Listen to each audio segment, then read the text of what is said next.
they're in the back of that area. You can see the lit hall. If you go down that hall, the restrooms are down there. Please, again, remember to turn up your phones. I will ask you to hold your questions for each of the speakers. At the end of your presentations, we're going to open up and have time for you to ask questions, and hopefully our second mic will work. So with that, next slide, Joe. Yeah, so what are we doing here today? So we're doing introductions right now. We're going to go through a strategy.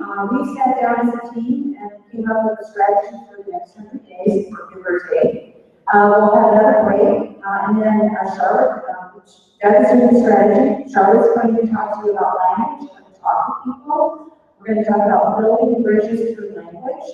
And then David is going to finish up with advocacy. He's done several trainings, and he's going to bring some of those tools to you. There are going to be follow-ups from each of these, so you will have training opportunities to find out more about each of these topics. Next slide, please. Oh, the most important thing I forgot at the end is we're going to have social time. So there's about a half an hour where you're going to have snacks and be able to get to know each other. So next slide. So who are we? So Michelle, are you here? Come on up here. Everybody from our team, the steering committee, facilitators, you can come on up here. So Michelle is here. There's her hand here. She's doing the media, so contacting the press. Yay, Michelle.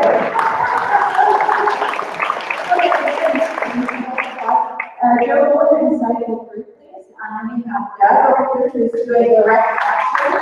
He's the guy who help with on marches with help from our audience here. Then we have Deb, who is here in the Liberty, who's helping out on, she's our official photographer here today, and helping on the health here. We have Dana, who is the state rep person. We have David, who is doing healthcare in Congress. Dawn, the person today. She also helps out with civil rights, voting rights, and backup for media. And then we have our little logo guy, our mascot, who's keeping cool. And then we have Charlotte. Yay! Charlotte is anti-corruption.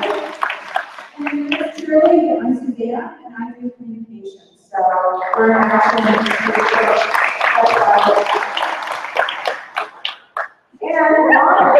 oh my gosh.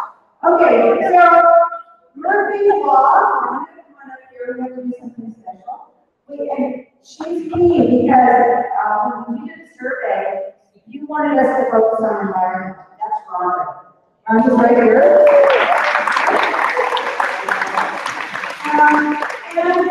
Last but not least, many of you may know the pupil who was one of the people who helped us get this one.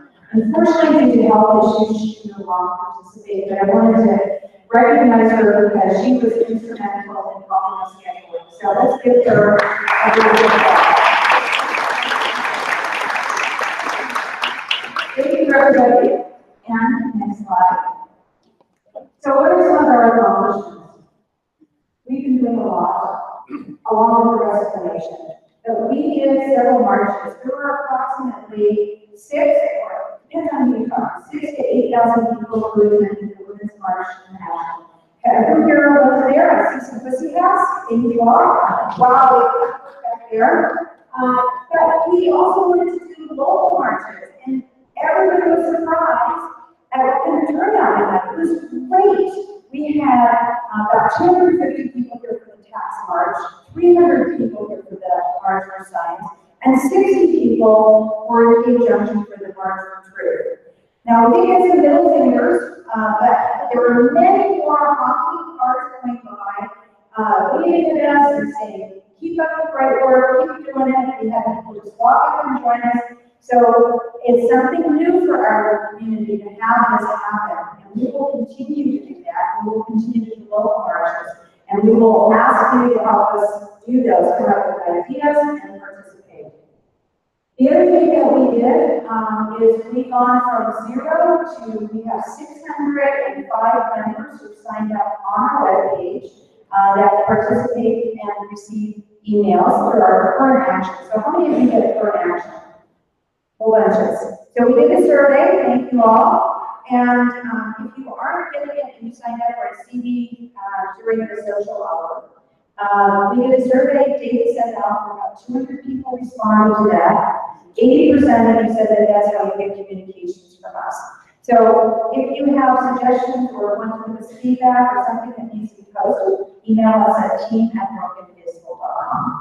So we recruited, we have about 1,200 people on Facebook. We have a presence on Twitter, we do Instagram, and we're just starting a YouTube channel. And you'll see our first videos that we created today for you to see what it is that we are doing to get the word out there, because we feel that videos are very strong messaging. Next slide, please. So the other thing, and one more little show, please. One of the things that I'm personally spearheading with Dawn and Rhonda is a project called Building Bridges. And I've already had a few people that are here today join us.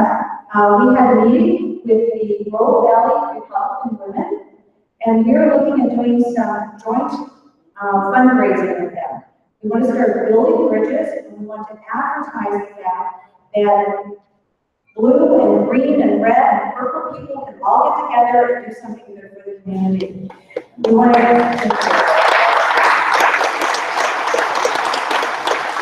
so we do have people here for building bridges. If you're interested in finding out how to have a conversation with somebody who does not think the way you do, because we tend to travel in the same tribe, we were going to do training in Charlotte for the Vegan Hall.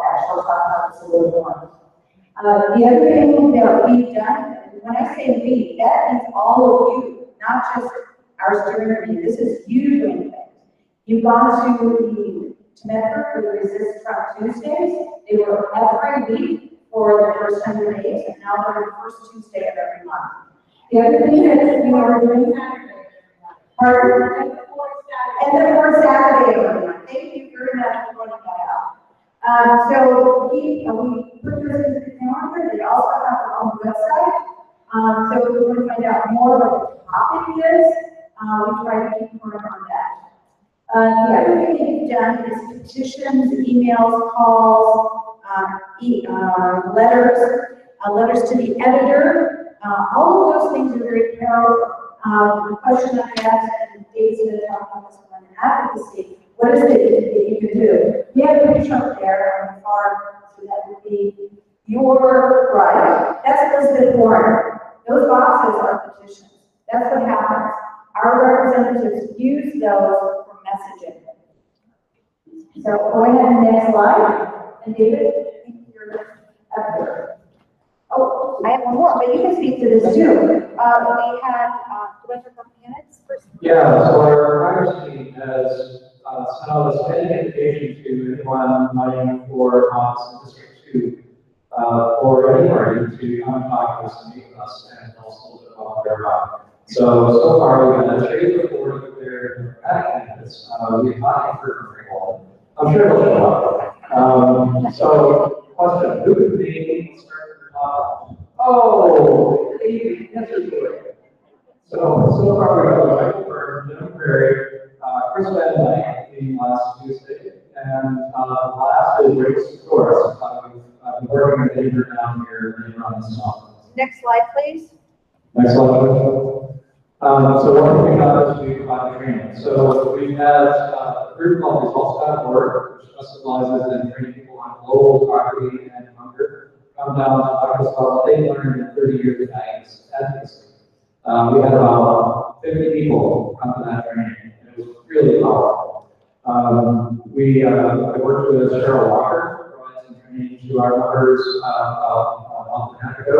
We had about 25 people come to that. It was a great time. We had people, teammates for environment, for civil rights, for Congress and healthcare. Healthcare people knows about our people. Space rights also. And then we had a lot of stories about healthcare. So that's very important, personal stories. Thank you. So, a couple of things.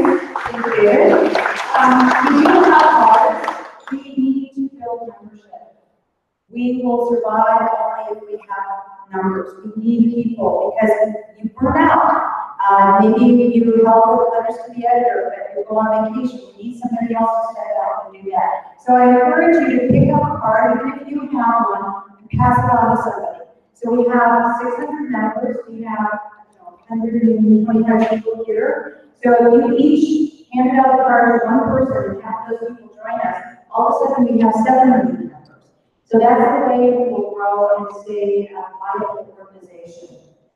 Back to candidates as well. Definitely join me real quickly. We were able to rally 2 people to try to become school board members. Doug, for once you might have seen his name on the ballot. Unfortunately, he lost by 150 votes. So, which is, so we had gotten 150 more people engaged to vote, which isn't a lot. We would have had, because there are school board member for this school right here, so thank you. We did have a win. Jennifer Johnston did win for Three Rivers. Is Jennifer here today? But she isn't, but she won, and she is one of the people that we all support. So big hand for her as well. So as I mentioned, we want to do stories. So we're going to cut to a video, and we'd like you to watch this, and we will be asking you to over there. Madeline, our producer, has a table to tell your story. If you're interested or know somebody whose story we can record. And you'll see it's very nicely done by Mad Monster Productions. We want to do this with you.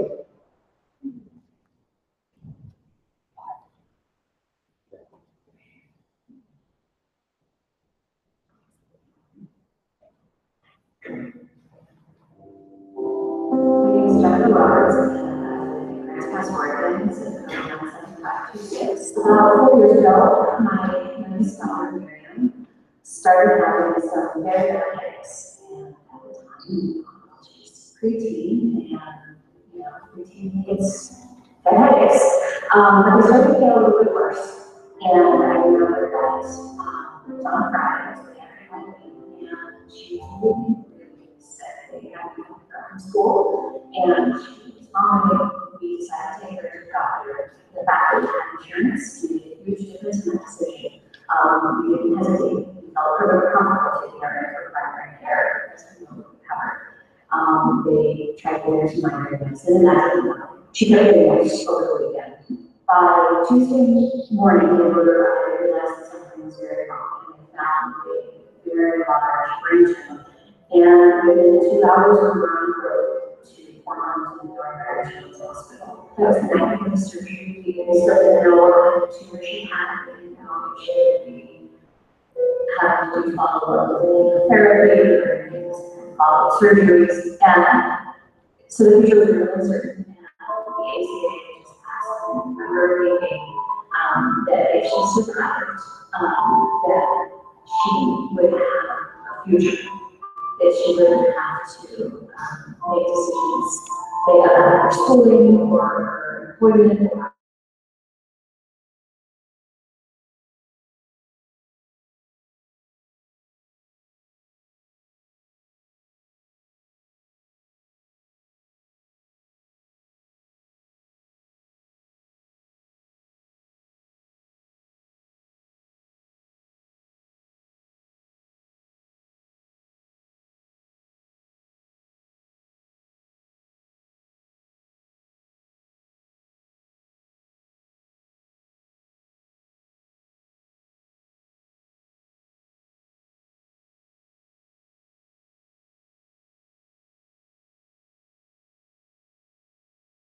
and that's pretty terrifying as a parent, especially now she's thinking about college, she's thinking about her future, and she's so optimistic about her future, and it's so wonderful to see, and yet we still have this undercurrent worry. I want to spray them all our child, and I want them to know that these decisions that they're making to them are just on paper.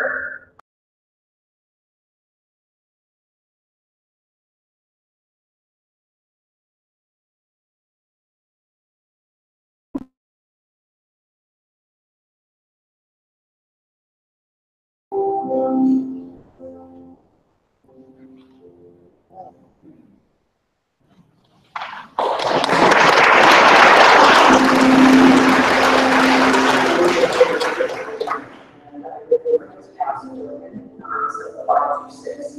2005, I had a successful landscape design business. We bought a house. We had moved into the house within 3 weeks when I got a breast cancer diagnosis. I ended up having 2 surgeries. There was like chemo radiation, that was very difficult. Housing market collapsing. My business going under. It was in the house. We were all everything that could possibly. But the stress of it all, 4 years later, which is a very painful inflammation of the gut. It's usually related to stress. So stress being a component of my life the last 10 years, it's really made a difference in how I live. I had to learn how to cook over again because I can't eat garlic or onions. The first 2 episodes I had was hospitalized. I told them basically it was done. I was in the hospital for 6 days. I had another episode. I ended up having to take ambulance to the hospital. If I had not been covered by the ACA, my hospital bill would have been over $80,000. I've been stuck in low-wage retail jobs ever since I lost my business. When you make $11 an hour,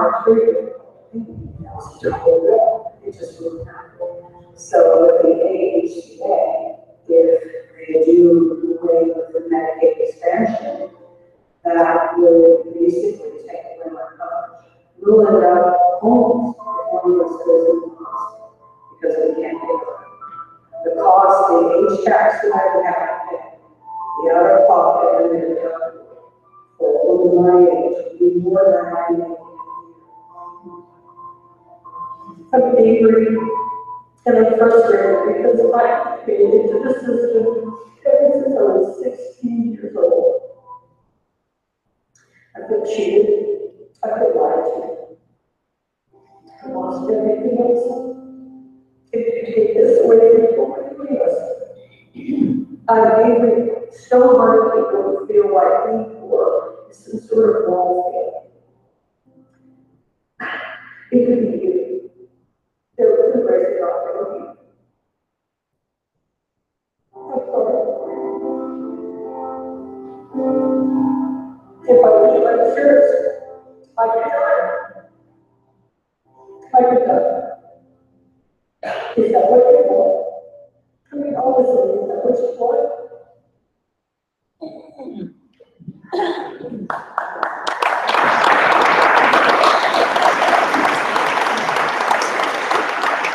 Thank you, Randy, who's here today. You'll see her. I don't know about you, but I get choked up every time I watch one of these. So the sound may have not been great because of the weird stuff here. They are going to be posted on our website, so you'll be able to see them again. Most importantly, these videos are going to go to Wyden. We're going to go to Walden. We're going to distribute them broadly. And we're going to be looking for other stories, not just healthcare. We're looking for people who are working 2 or 3 jobs and just can't make ends meet. Whatever your story or your neighbor's story or your children's or your parents' stories are, we want to be able to tell those and share them. So again, during the break, if you can join us over at the Tell Your Story area, Madeline will take you through what's involved with doing this. And it's a wonderful thing to experience. For that, I'm going to hand over to Doug. Oh, I have one more quick slide.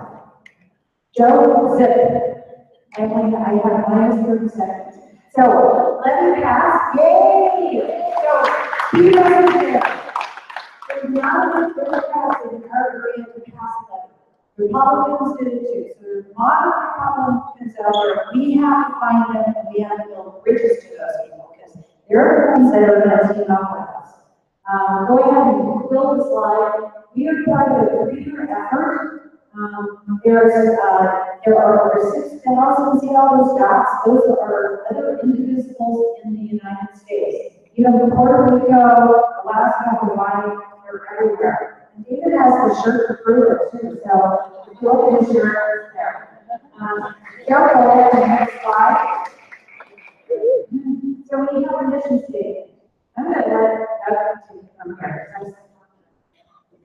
That's sort of what I'm talking about, is the mission statement and strategy and whatnot. I've been given the opportunity to talk about the boring stuff.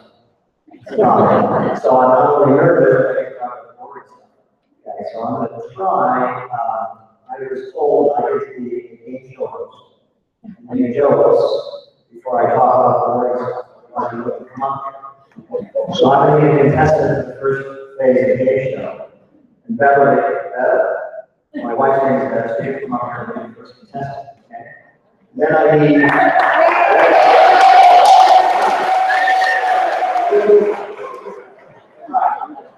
We need someone who get a prize for, so we need someone, She gets a prize just for coming up here.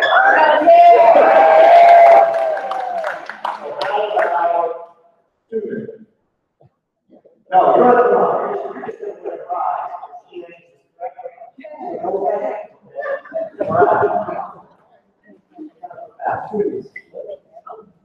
Two of these. So one of those is for Susan, one was for the second half of the game show. Okay, so the first contest is called the King of Liars. You need to hold the bike up. The King of Lying, not telling the truth. And that's why we get that. So we got the time. We got the title of the game. Okay. The King's of Lying. Okay. So that's really deceiving people. So answer three of these questions. People who are loyal and dishonest and win our prize. Susan. Okay. Okay. So all right. Here's the first question.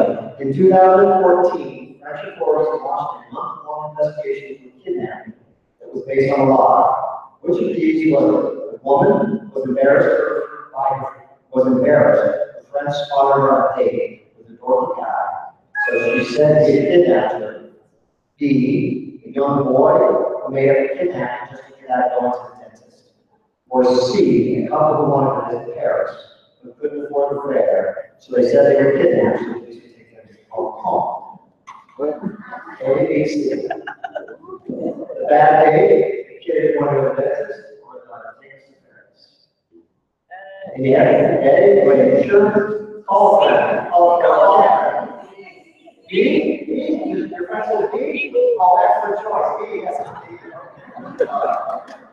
it's B. The young boy, you really didn't want to go to the dentist, they found him hiding, they said, what? What are you doing? He said, oh, I was kidnapped. That's why I didn't go to the dentist. It took them a month to figure out their lie. Okay. And that's a big lie. You can't look at this and that's it. Here's the next question. Every year, England holds the world's biggest liar festival, when people from around the globe are given 5 minutes to tell the most convincing lie they can. There's only one rule. What's that? A. The contestants are required to tell the lies while looking in the eyes of their disapproving mothers. No, not A. B. Politicians are not allowed to. Because they're too good. You're going to B. You're right. Why are you doing this? I don't know. Try not to laugh. Okay. Our last question. Lies play an important role in American history, such as well. Which of these cases? A. In 1860, a lobbyist made up the word item and said it was a Native American word named the state after. B. In 1884, the Republican Party created a completely fictional presidential candidate with the unlikely name of Grover Cleveland. Or C, democracy itself. Am I right? Sheeple? B. Sure? All around.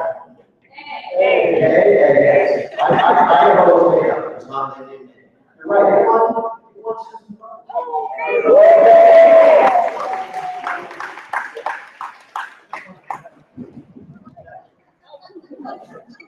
All right, so Susan, that is the emergency keep together prize. As a team, I have 2 of those. They're emergency keep together prizes. Okay, so on my presentation, what is that? What's that there? Okay, so our session. So a month or two ago, ORD2, which is Oregon District 2, which is Walton's district, the Indivisible groups got together and had a retreat for 2 days. 4 of us went, for about 100 people total. We spent 2 days together with some training, some classes. We had some presenters come and talk about going for office, a variety of things. It was very useful. Myself, Charlotte went, Deb went, Rhonda went, and that's 4. The 4 of us, right? Or some got stuff. Okay. From that, we learned something really important, sort of the secret to the whole thing of winning the candidates we want. And that secret was, or is, to have consistent focused effort. Nothing special, just hard work, consistent focused effort. And so from that, we said to ourselves, at Broken Invisible, we need to figure out what we're going to focus on so we don't keep chasing squirrels. So we're not constantly going after the latest tweet. Okay. We're going to stay focused on that. So we came up with some don'ts. Don't chase and respond to every crazy tweet out there. We don't have time for that. We're not going to get effective. I sometimes think that's why the crazy guy sent out those tweets, so we can all get distracted and lose our focus. Okay. The other don't is don't forget we're on in this for the long haul. Okay, the long haul. That doesn't mean we're all going to be here for the next 12 years. But what it means is we got to realize that we're here to change the culture. And the culture changes by our attitude and how we present ourselves to people around us. Okay? It's not that we all have to write letters for the next 12 years, but we have to present and talk about our morals and what matters to us, to people around us, to the kid down the street, to our neighbors. And that's the long haul. We're going to be talking about that for the rest of our lives. Okay, so those are the 2 don'ts. Okay. Now the do's are 3 areas of focus that we're going to work candidates. Candidates we want and candidates that we don't want. So we're going to focus on resisting the Trump agenda, resisting the Republican Party's agenda. We're not necessarily going to be focused on just resisting Trump.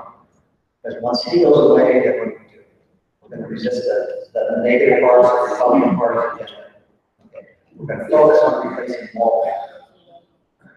That's our big issue, getting rid of wall. So whenever a new issue comes up, somebody has a brilliant idea about something.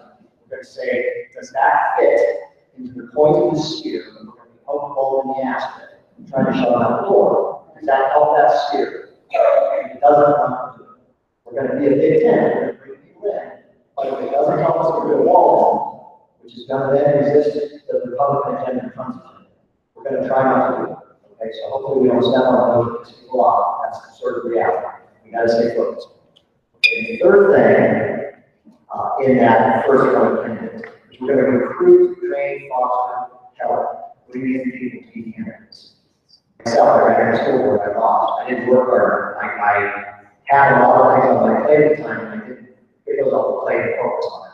All the afterward helped me, and I think he did twice the amount of what I did. He wasn't even running. I should have worked harder. Okay, only 2 more years. Do it again. 2 more years. But we need candidates for county commissioners. We need candidates for city council. We need candidates for state rep, national reps, and that's all of you. Okay. Doesn't necessarily mean you have to do it, but let's find somebody, let's foster them, let's help them.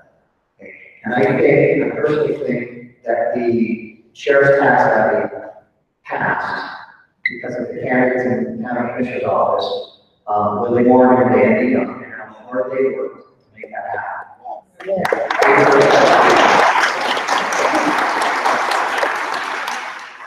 So I think the candidates matter, and I think there's plenty of evidence now that shows that. So when you find the right candidates who are going to work and do the things that matter, the community can change and get better. So the other thing we're going to work on is our ground game. Our ground game issue is us. It's all the things we do out there. The letters we write, the efforts we put in, all the things that Suzanne mentioned, that we've done in the past. Change the background. That's the one thing we're going to do that I got from the training session in, thank you for that. That woman standing over there helped run the training session a couple months ago. And one of the, what I thought was one of the more brilliant things that somebody mentioned was something that my mom and I know about the chicken. Let me talked about changing the background noise and doing that with something called a whisper campaign. So what that means is, a person, myself, I make decisions based on what I believe, not a large part of how I make decisions, based on what I think other people think. If other people think houses should be moved, I really like it in the house. That's kind of a analogy. But people act and do things based on what they believe others think they should do. Okay, what their peers think, what their neighbors think, what their family thinks, what their coworkers think, and that's background noise. So if you're at the coffee house having coffee, you want to talk about all of it, understand? Say it a little louder so the person sitting next to you hears it. Okay? That's the background noise. Okay? If you're in the cashier line, and you're talking to the cashier is not going to disagree with you. They're trained not to disagree. Okay? Say something, say, you know what, I think Hillary is morally corrupt and destructive to our world, and I think pure water and clean air in the house. And say that loud enough so people in other end of the cashier can hear you. And that becomes background noise. Because they begin to then think, oh, that's what everybody thinks. And that's what I think. And you're not going to flip the really conservative person 180 degrees and have them begin to support the EPA. But what you are going to do is you're going to silence that person, and you're going to give the person who's in the middle, the person on the fence, the impetus to move over where you want. It's not about flipping somebody 180 degrees, it's about moving somebody 3 steps over. Okay, that's the ground game, that's the background noise is. Okay? And I like the term whisper campaign, but I don't want to whisper. I think you should talk at a loud enough volume so people hear you and not hear conscious. Okay, that's background noise. The third area of our focus of our strategic planning is membership. Recruiting people, bringing in people, and what we do. So we sit around and say we want to be a big tent. We want to bring people in. And that is exactly what we want to do. We want to have as much energy, as much ideas come in as possible. The problem with that is we have to focus on quality. And so new ideas come in and say, we want to remember, focus on quality. That's our goal. And so bring people in, invite people to participate. They say, yeah, I agree with that. You see somebody on their head, and yeah, that's the right thing. Bring them in. Come to help.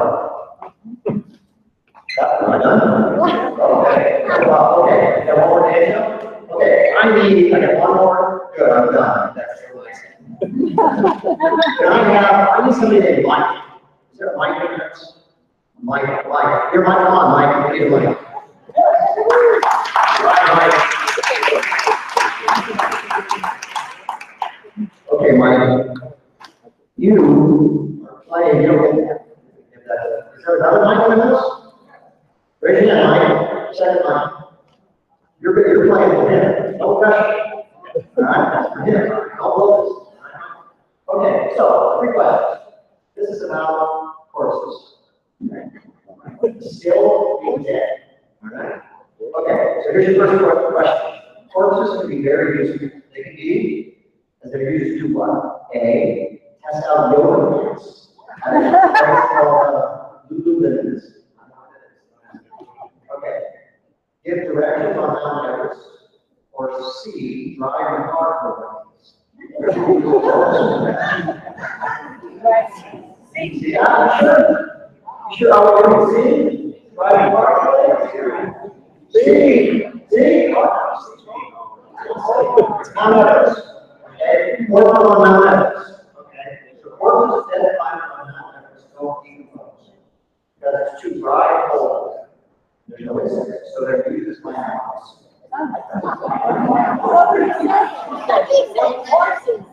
Corpses, dead people.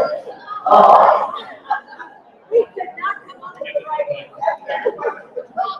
Okay, we're talking about dead people. Corpses, sorry. Okay. All right, so let me get corpses. Okay. Can courses be used to get directions on Mount Everest? Used to drive on carpool lanes? test out yoga pants at a place called Lululemon. Yoga pants, of course, okay. That's why you're all pants. So it's okay to get tested. Okay, next question. Being dead can give you privileges, such as which of these? A, you get to ride in a special corpse compartment on Singapore Airlines. Thanks to a lawsuit, you can now ride the New York subway for free. Or C, you get to wear a special Armani cadaver line made for people who want to find some open funeral style clothing.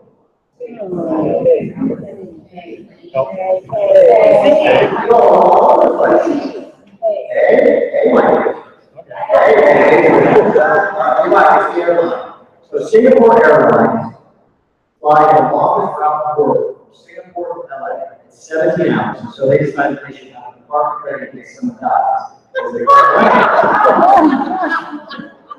So if you die in Singapore Airlines flight, you put you in the closet. Okay, so this one's just a story. So normally on an airplane, if you die, they just put you out on an empty seat and cover you with a blanket. That's how they land. What else? Extra leg. All right, last question. Okay.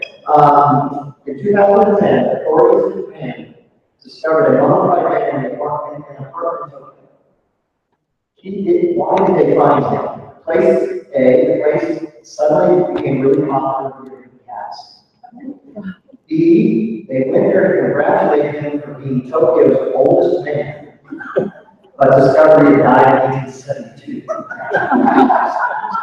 Or C, people from LinkedIn came to try to finally convince him to sign up.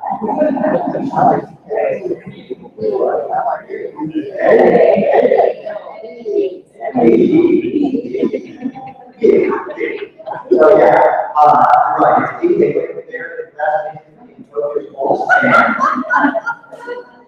but discovered he died in 1972. So according to records, the oldest living man in the inhabitant by a long before that. And he unfortunately was not able to receive the prize. But he did deserve it. Okay. Thanks, Mike. You want mine? That is a keep it together prize. Let's keep it together.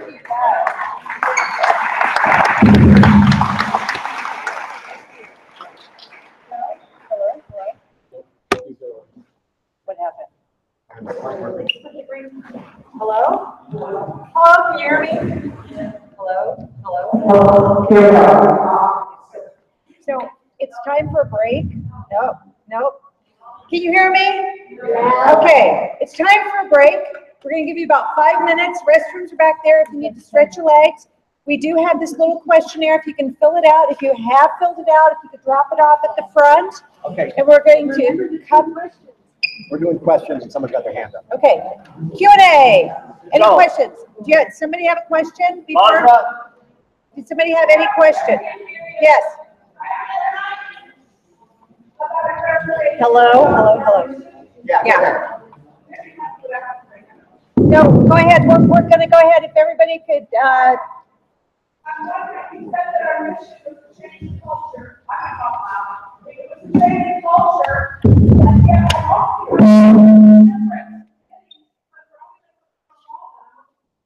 Okay, so we are, And from a candidate standpoint, we are also focused on, we're going to focus on the anti-corruption, environment, and healthcare, because those are the three top that you selected in responding to the survey that we sent out to the all of our members. So we will continue to focus on them.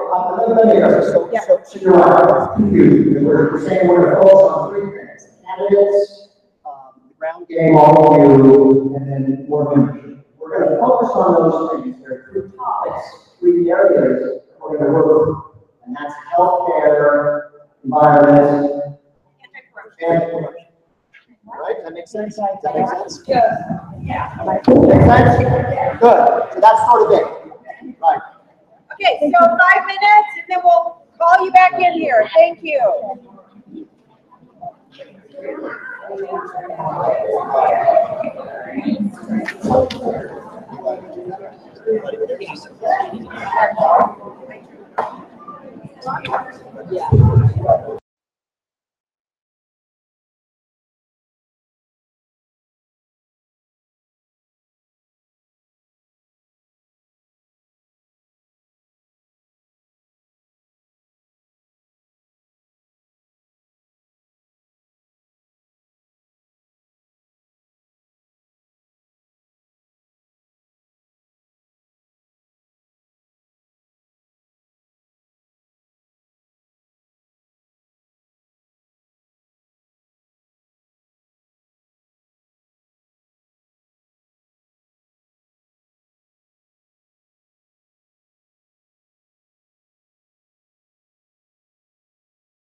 What?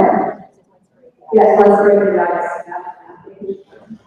This part of our program is an introduction to our work to foster civil discourse and effective political discussions with your neighbors, family, and people in our community here in Josephine County.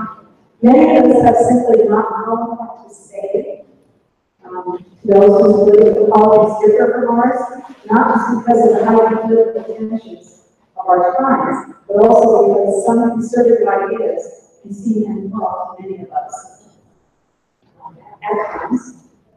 And look, slide, there's a graph. Okay. Graph is important.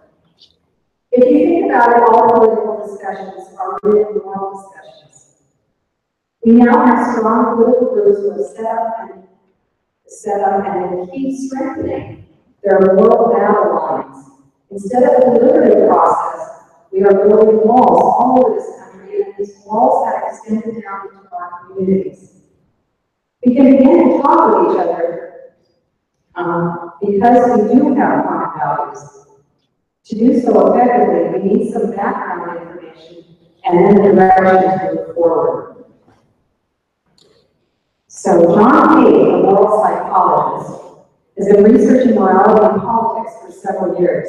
This chart is the mean relevant score. So people were asked how relevant to moral judgment are these categories, or we go over categories in a minute. There were hundreds surveyed in these 5 categories. Let me explain the 5 categories for a minute. They're found with researchers who study anthropology, sociology, psychology. They cut across history, they cut across time and culture. These 5 will simply show up everywhere. According to several researchers, including John Cade, we really are born this way. Moral imperatives that seem to arrive where there's a curve. Not ethics. I didn't know that, so this has to be research. Perhaps this is because each one of these 5 pillars is necessary for our survival. The first 2, purple and yellow, do no harm, the golden rule. And if you're looking at your handout, there's 2 more descriptors there. Well, those are essential for social cohesion. We have countries who hunt, leaders who lead, farmers who sow, we all trade, and we all benefit. And to do that, we have to be fair. Inward loyalty is also about social cohesion. We defend our families, our tribe, our team, and nations against each other. That is other tribes, other nations. When we do not have a tribe to defend against, we really make one up. I always thought that's what team sports was completely about. We are born, this is kind of new for me, we are born with respect for authority. That is interesting. Because but it is necessary to think about it. If you don't obey your parents, if you don't touch your elders, you're going to be in real trouble real fast. Finally, purity in our traditions, including our food, our bedding, other rituals, these keep our social order. They provide that cohesion, and they keep our living circumstances from degrading into chaos. Okay. Liberals and conservatives as groups differ in their levels of consideration of these. We see, that's okay, I'm just going to point. So the yellow up there is the golden rule. Compassion, we're all pretty much familiar with that one. The more liberal you are, the more likely you are to consider compassion in making your political decisions. And the purple, do no harm, again, that shows up for liberals at a much higher rate. Let's see if I'll lose myself here.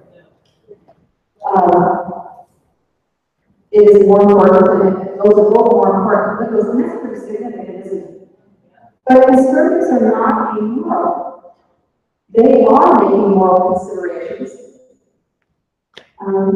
They simply consider respect for authority and keeping traditions and values pure to be more relevant in making their decisions than liberals do. Both conservatives and liberals rate loyalty to teamwork in or about the same. And that's interesting, isn't it? We really are similar though, and even in the next slide. Even if I pull this all apart, we're still pretty similar. We are not that far afield in any of the 5 moral imperatives.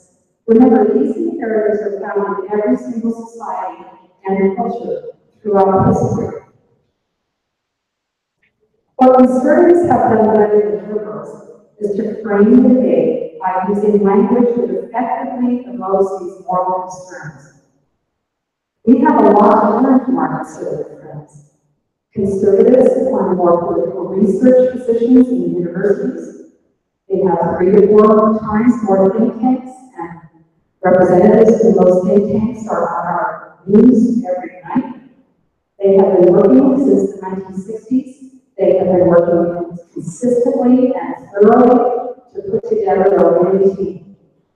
Progressives have simply not been as cohesive and organized, and conservatives have organized better to frame the language in our moral political debates. In addition to this, we liberals find the number one liberal guilty of this. We have been looking to our reasoning and the facts in these debates. But the mind is human, it turns out. And morality reaches places that human reasoning leaves behind. I really hate this part. I teach math. I teach reasoning. I believe in reasoning. But the evidence shows that the best reasoning is easily misplaced by moralists when we discuss politics. Consider framing language. So, the liberals actually came out with tax breaks for the wealthy. Remember, tax breaks for the wealthy? We all fought tax breaks for the wealthy. The conservatives came on. But breaks is not moral, we voted for it. We could read it. No stronger moral call for it. Also, by separating the wealthy, this phrase divides society. The liberals are accused of doing just that, but society cohesion really is a moral topic. We match this for a moment against the conservative phrase, tax relief. Tax relief is a stronger moral code, isn't it? If someone needs relief, the implication is that some in our society are being harmed. That is, they're being overtaxed, and the golden rule says that we should relieve this burden. Providing tax relief is providing a remedy to injustice. This, whether you agree with it or not, is a strong moral message. Strong moral messages work. Now, equally important, the conservative message does not divide our team. I'm going to ask you to do something. I don't want to do this. I'm just like scared as heck up to do this because I have strong feelings about this myself, and I don't know, throw papers at me or something. But I want you to think, I want you to abandon your reasoning for a minute. Just abandon your reasoning. Now consider this. Did the phrase pro-choice ever have a chance against the phrase right to life? Not a chance. Not a chance. If we are to reframe the debate, to learn to use more charged language to reach the line of resolve, then we have lots to learn. This is only the beginning. To get just a brief start, remember the first question on your handout about having a discussion? How many of you read that? You're thinking about having a discussion with somebody. I would like you to consider the moral imperatives. And if you haven't done that, just take a second. We'll get that. We're going to have a discussion with somebody who differs from you. You may even know what somebody thought about having this discussion about a certain topic. What's your argument about? Is it about not doing harm or caring for the other? Is that what your argument is about? Is this some of those?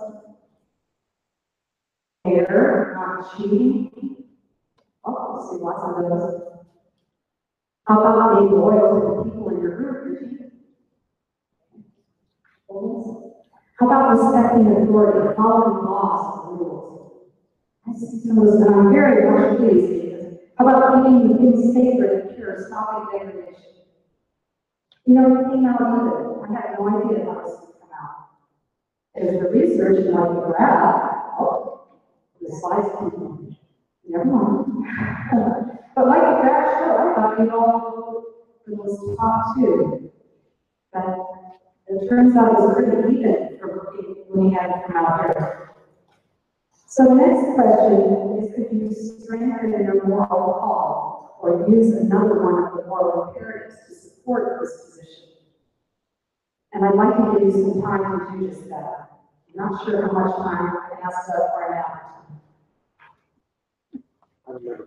I've got to be done in 4 minutes. Let's take 5 minutes. So we're going to take 5 minutes and have you pair off in pairs, share that issue we talked about, talking about with someone else. See if you can come up with strong moral language, maybe stronger than you thought about before. Position. I have no idea how this will work out.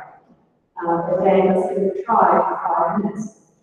I have only one suggestion. If you know you are liberal, maybe stick to those bottom 3 because we don't have a lot of practice with that. A lot of us. Okay. If you were me, I would stick with the bottom. I got to practice those. So that was supposed to blow one. I haven't seen it in 5 minutes, and we'll get that together. So talk to your parent, talk to your neighbor. Are you going to convince somebody about your issue?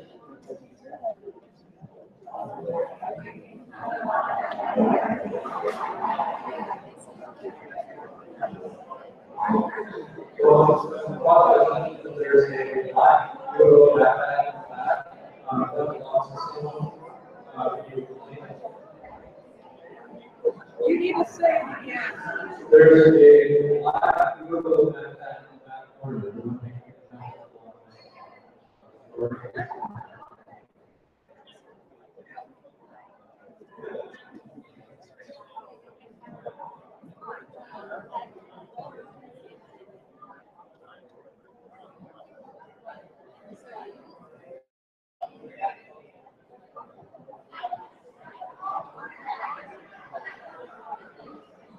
Hold the mic.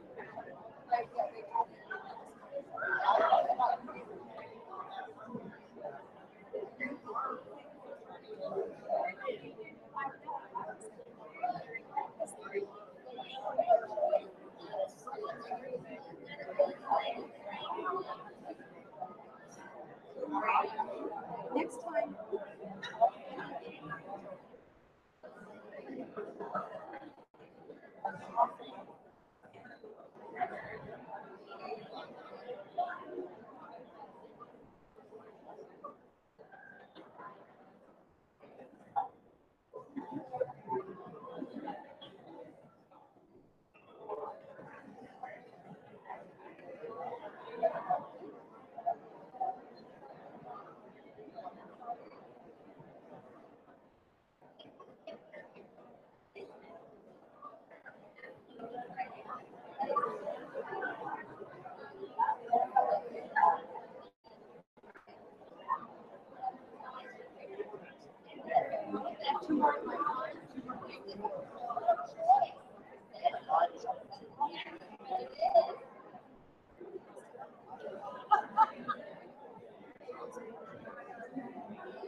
And we will have some questions.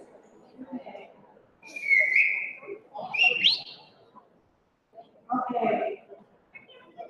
I'm going to come up with maybe some good language.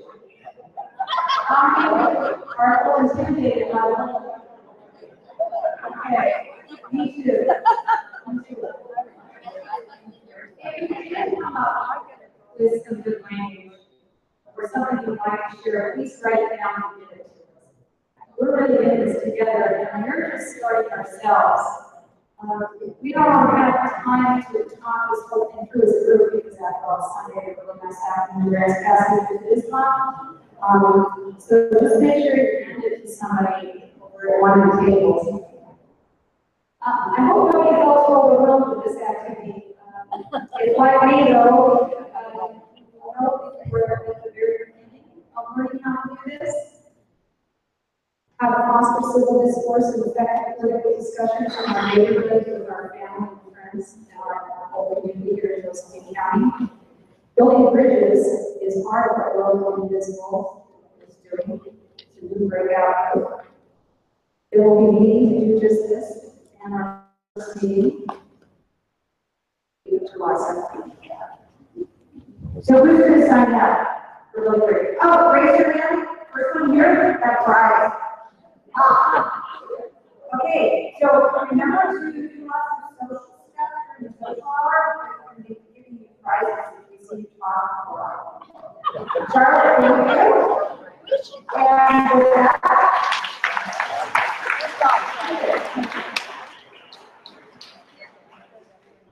So on that note, folks, if you're in the back, it's speaking loud and loud on topic. If in the front, it's too quiet. Good.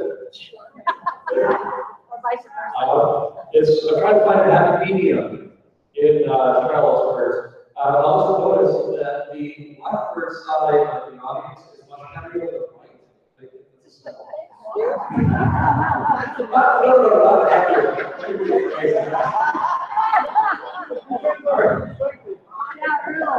This is why communication is so important. So let's talk about advocacy a little bit. This is after all Indivisible. Let's talk about how us ordinary people here in local grants capacity, opportunities, are supposed to make a difference. Right? Sometimes we feel really powerless. Lower? Good? Am I drowning anyone? Okay. What voice could we possibly have in DC? You know, they're a long way away. They're paying attention to their own business. Some people in DC say the world ends in the following. So, what are we supposed to do? What voice can we possibly have compared to all those lobbyists and special interests that are good from Vladimir? Remember, though, democracy is still a democracy-ish. The only way democracy stops working is if people stop participating. If we stop acting like citizens. That's how the whole thing works. The thing about democracy is that numbers matter, not just on election day. It doesn't end on November 9th, or whatever the date is that year. We found that out this year. We all woke up to something that for many of us gave us kind of a sick feeling in our stomachs. That's why we're here. Now, if you aren't sure that we can make a difference, and that acting together can really impact things, look around you. What you're looking at here may be, right now, the single most powerful political entity in Josephine County at this moment. Think about that. How many of you are happy to hear this? There are about 200 other indivisible groups around Oregon alone. There are about 6,000 around the country. In the state, Rogue Indivisible is known as an innovator, as a leader, as a sign of hope that organizing in deep red county, one of the most conservative areas of Oregon, can actually work. How many of you feel better today than you did in January? Just knowing that you're part of this community. How many of you felt like you were alone before we found this group? That first meeting in February, when we got together for the very first time, how many of you decided to leave if there were so many people like you? This is what it does. So we're also seeing the sign that there is hope for Oregon. Rogue Indivisible. We are leaders of the state and leaders in rural Oregon, and we're seen as a sign that it may be possible, just maybe, to turn.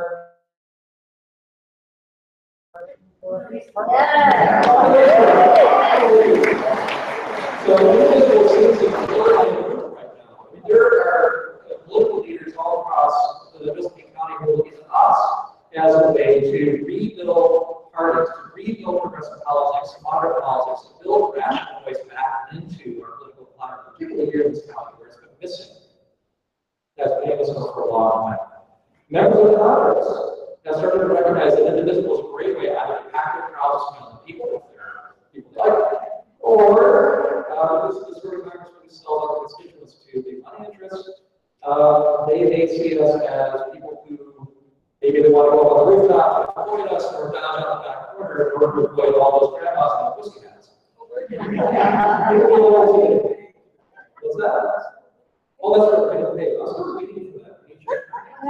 George Soros up here. There's this other thing about democracy, though, besides the fact that numbers matter. It's that we have to know how to make those numbers count, right? Otherwise, it's really easy for big money and special interests and Russians to drown us out, not to mention fake news. Who remembers the Occupy War? Who remembers the voluntary change that they made them? Who remembers the Tea Party? Who remembers what they did? The difference is that the Tea Party knew how the system works, or if they didn't at the start, they learned. Right? It's not voting, it's what you do after the vote, and leading out to what matters.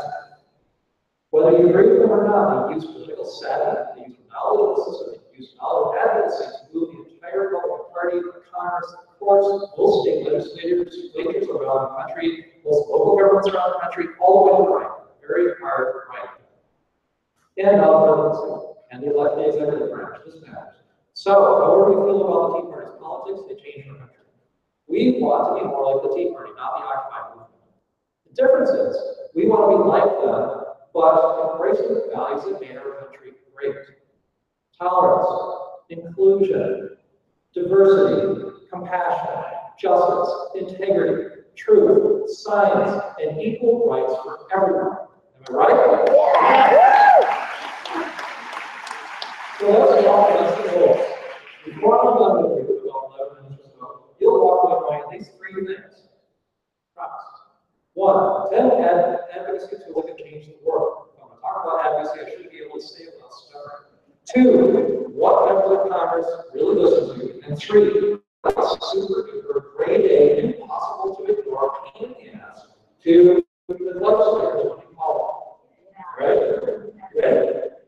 There's going to be a lot of information coming at you fast. Those handouts on your chair you started give you a description that you can use.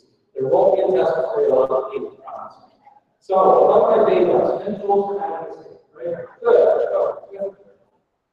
Among my many day jobs, I studied to be a social worker.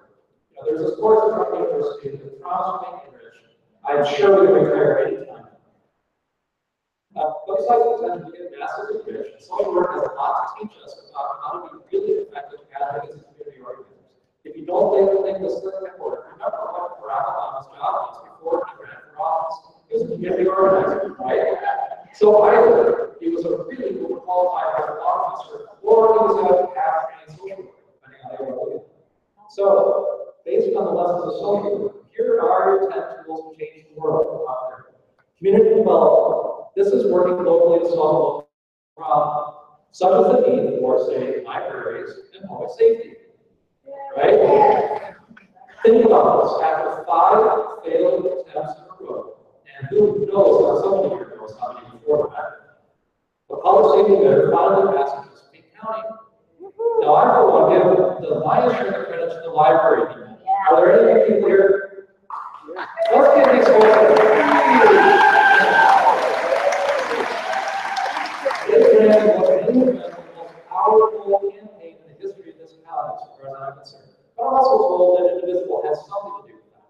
So let's also give ourselves that. 2, training. Charlotte talked about this a little bit. This means defining a problem the way you want, not the way your opponent wants. Claiming the high ground. For example, think about these terms and how differently they frame particular issues. Illegal alien versus undocumented worker. Syrian refugee children versus radical Islamic terrorists. That's how we're framing it. 3, popular education. Sorry folks, but yelling at Uncle Bob across dinner table is not what I'm talking about. It's fun. It's not what I'm talking about. What we're talking about is a strategic approach to shaping the way people think about an issue. Again, Charles touched on this. Popular education can frame issues, problematize them as things that need solving, bring them to life through stories, like what we're doing over here, and what Randy and Jen Roberts did such a wonderful job on those videos that we saw at the beginning. They can build a public conscience so people see the problem as their problem, provide practical skills to help them take action, and recruit leaders who are ready to, well, lead. 4, influence the legislative process. This is what the Indivisible Guide is all about. It's what we've been working with. It tells us how we need to know what bills we're running for a vote and when, and how to pass the ones we want and defeat the ones we don't want. If you don't think this works, remember, Trump care was supposed to be a slam dunk. It was supposed to pass the first week after his inauguration. GOP control all 3 branches of government. How will they not get this done? Stop it. So, 5, making new laws or changing patterns. Remember that old Schoolhouse Rock cartoon? For those of you of a certain age, I've just built a whole new bill. Any one of us can propose a new law. If we don't like the ones that are there, we can create new ones. Amber alerts are a good example. You know what those are? So one little girl was tragically abducted. People propose bills to fix the problem. And now we all get these pings on our cell phones, and we get it on the radio or the news when someone's been abducted. People did that. 6, shape the news cycle. If we can drive the news cycle, we can drive the agenda. We can use rallies, visuals, prayer meetings, sit-ins, social media, whatever you can think of, all kinds of creative ideas to get the media's attention. That forces legislators to pay attention. Now, think about one example. When people with disabilities who are protesting a bad health care bill are dragged out of their wheelchairs, being dragged down the Congress because Mitch McConnell doesn't like what they're demonstrating against. That attracts attention, right? Now you can feel sorry for people with wheelchairs, and I certainly do. But as far as tactics was concerned, Mitch McConnell did exactly what they hoped for. That's shaping the news cycle. Exercising electoral power. That's the next one there. This is where the rubber meets the road. Now, I know canvassing, going out, knocking on doors, talking to your neighbors, and doing get all the votes. Some of us is the tracker is getting a tetanus shot, right? Make it fun. Go out and throw a party. Make it so that people have to prove they cast a ballot in order to get fed. Right? Have a get out of the party at the hall. Organize a parade where you all take your ballots down to the courthouse and turn them in. Gather more people as you go along. For any young folks in here under the age of say 30, create a Pokemon Go app. Where instead of chasing Pokemons around the neighborhood, you're chasing people who have found their ballots. Exercising the single power. This is about boycotts. Breitbart lost 1,000 advertisers in a week. And it's what it is to be.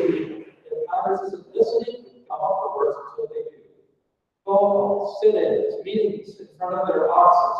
We keep them from pushing their agenda, and we make sure that they aren't doing stuff in secret. And think about Trump's first 100 days. We're supposed to pass this blizzard of bills that would change the world as we know it. He has yet to pass a single substantive piece of legislation. We did that. What person in U.S. legislature? What do they actually pay attention to? In-person meetings with constituents. This is us showing up and telling our personal stories to the members of Congress or their staff. This is, believe it or not, what actually changes votes. It can be one person who hits them in the heart, and they can change the vote. That's the most effective thing. Contact our constituents and representatives. This is lobbyists, yes, but it's also AARP, it's unions, Rotary, Emily's List, and yes, us. Large numbers of constituents who show up. Individualized emails. Yes, they have to be individualized. Clicking on the link and doing 3 seconds worth of work is not going to get it. The reason these work is because they get to the facts. Number 4, in contrast, most letters. I mean, this is great. You're getting a letter with a stamp on it from a real person with real stuff. It's not from the Publishers Clearinghouse. I mean, that gets attention, right? The problem is that since the anthrax scare, it has to be passed through irradiation. And it takes about 2 weeks to get to member of Congress, at which point the issue is over. Local editorials are covered on TV news. Members of Congress hate bad press. So this gets attention. Comments down during town halls. Yes, they do pay attention. They pay attention mostly to the numbers and the heat that's in the room. The downside is that if we are obnoxious, we give ourselves a bad name. All right, so we have to be respectful. Phone calls. It's the mass following of callers that matters most. What we're going to talk about in a minute is how to make those phone calls more effective. And then letters to the editor that mention the congressman by name in local newspapers. The reason is that they can actually search for their name through all these papers, and they can see what the volume is like. So let's talk about how to make our phone calls more effective. Okay, good. The number one rule, be respectful. Not my friend Randy here, who's about to go barbarian house. So I'm calling Representative Fred Walden, and I have a few questions for him. First of all, I want to know how the hell you're going to pay my health insurance away so that Richie Rich can get a tax break. Okay? We have a president here who's flying off to go golfing every damn weekend, and yet my tax dollars being spent for him, but you can't give us all health care. What the hell is that all? Right? And what about these Russians? What's all this Russian connection? And why is Jared and Ivanka, why are they senior? That's the point where it's happening. All right, so Randy is not the way to do it. She's great on videos, not so great on the phone. She's good at it. So, number one, be respectful.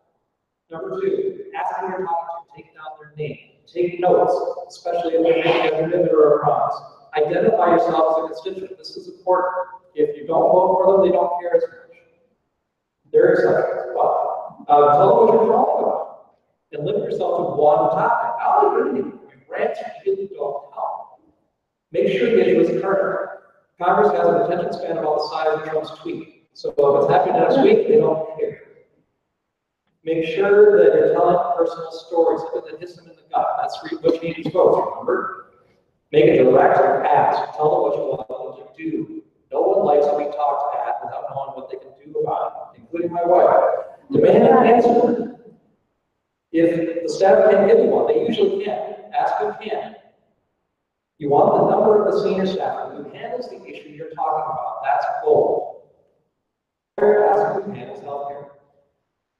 You probably won't get to them, but ask at least for their name, and then call back a few hours later and ask for that person personally, and put a message on their voicemail. Give them a way to call you back. Tell them you want a response. Ask when you won't get them. They're busy.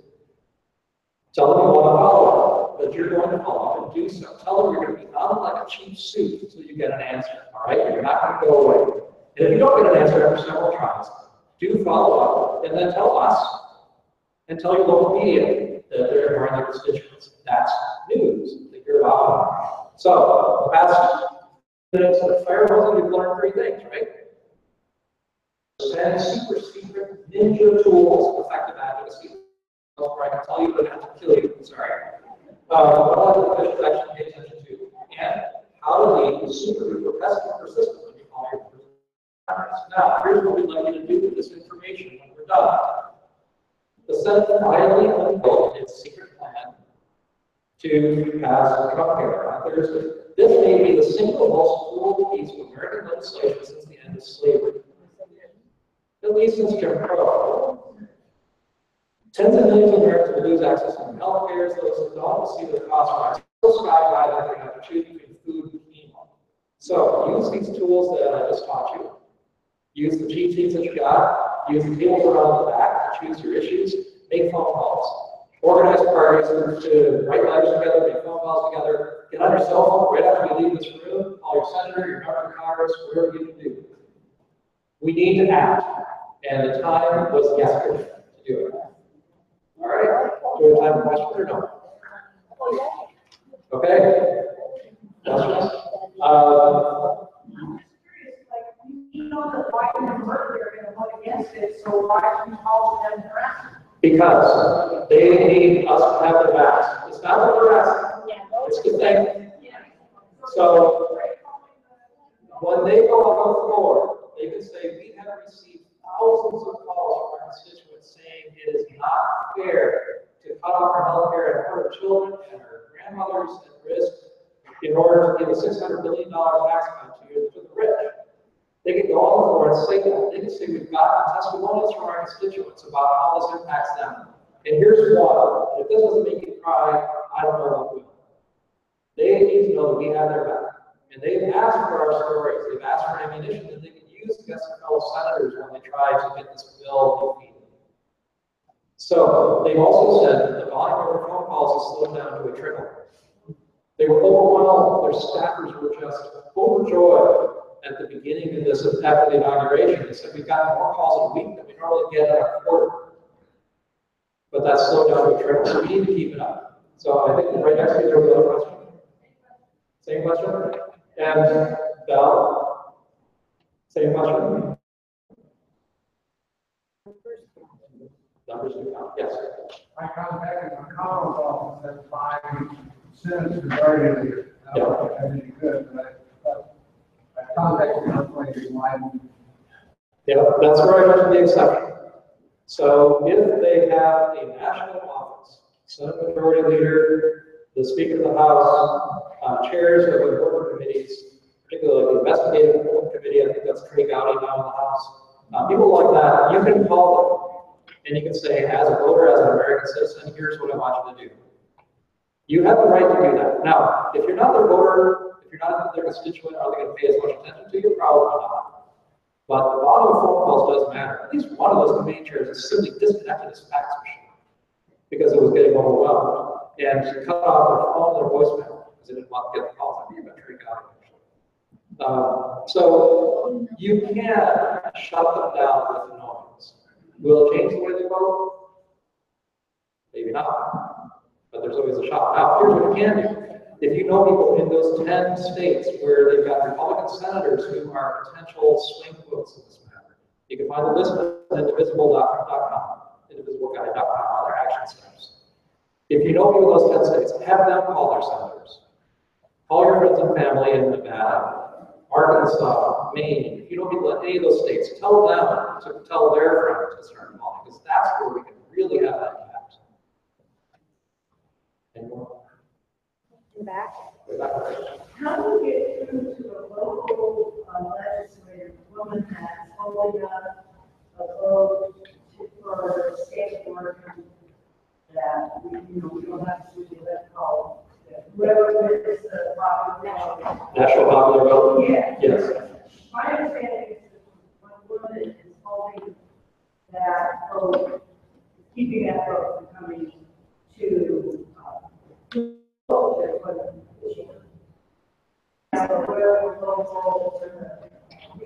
Yeah.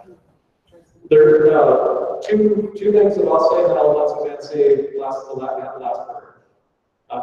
She likes that. Number one, these same principles work at the state level, they work at the local level. You have better access to those people than you do to our national representatives. You can actually go and meet with them. So some of them are at the church every other Sunday. I won't tell you which one and which church, but they're there. They're easy to get to. Second thing is, what's the second thing? Join our state reps group, because they are working on exactly those things. That's Jan, who is so happy to have attention. She needs help. And the thing is, we can have a lot more impact in our state than we can do at the national level. So that is where you can have even more impact. Same at the local level. There's a lot of stuff happening at the local level that can use your help. Thanks for asking that question. Suzanne. Thank you. Thank you, David. So very quickly on the National Popular Vote Interstate Compact, it was held up in the Rules Committee and had moved to the Senate. I believe it went for a vote on Thursday or Friday, and I don't have results. I don't know if Jan's seen results later. So check in with us. As soon as we hear something, we will definitely put it out there. So I'm going to do a very quick story as we wrap up today. So what we tried to get across today is that We are here to help facilitate all of your activities. We can't do it alone.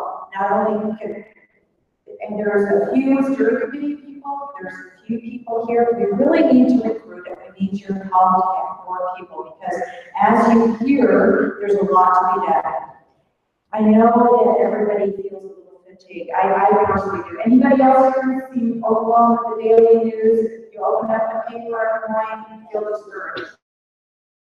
In 1978, there was a small group of people that were wheelchair bound. We called them handicapped at that point. They lived in Denver. They wanted to be able to go to work like everybody else.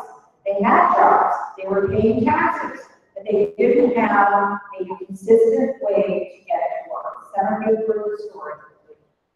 They were wheelchair bound. They hijacked 2 buses. They took them to the interstate, they stopped them, they got out of those buses and sat and laid down and slept on the asphalt for 2 days. Police came, they didn't do anything, they didn't know how to take away the handicapped people. They were concerned with the impression that would make. They fought for 6 years to get buses adapted so that they could ride buses to work. Turns out, the name of the organization that's still around today is called ADAPT. If you saw the news a few days ago, you would have seen handicapped, disadvantaged people, people in wheelchairs at Mitch McConnell's office being carted off, being carried, being tied in their wheelchairs. That was ADAPT. Think back, 1978, they're advocating for their liberty today. Because with the healthcare changes to Medicaid, those people are going to be farmed out to institutions instead of being able to live at home. They're back to fighting again. But think about how long it took them. It took them 6 years to get buses. We have 4 years of this, hopefully not 8. We need you to hang in there. So it's the bigger the mass of people we have, both for our steering committee and for you, the more we can relieve each other and keep this movement going. You have had an impact. You need to give yourselves a pat on the back. You've done things. You're here. Thank you. So keep going. We're going to focus on the areas you asked us to. Healthcare. We're going to focus on environment and anti-corruption for the next 100 days. We need you to sign up, participate in any way that you can. We have some people here from the Josephine County Democratic Office that are in the back that want to talk to you. If you know somebody or if you just want to maybe think about run for school board, be a PCP. I know there's several people here that are PCPs. How many of you do we have? I know David. Here. Talk to these people. Ask them about what's involved. Suzanne, can you spell out what PCB means? Precinct committee person. Precinct committee person. So you have a little area that you walk the precinct. If you want to tell a story, talk to Michelle. If you're interested in building bridges, come and talk to Tricia Lee. We're going to do follow-up training on how to have that kind of conversation. David, advocacy training. Do you have that coming up? David? Pay attention. Keep in presentation, you want, training. Not scheduled, but we will. Okay, so we're going to talk to David about the training. You were very well received. Talk to us. Tell us what you need, what you want. If you want to please pass on our website. Is that there? Joe? Hello, Joe. Joe, hi. Thank you. Thank you.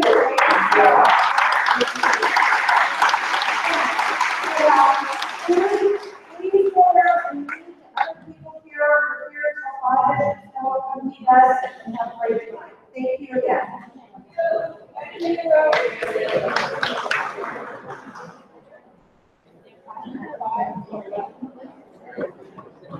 have to turn that in.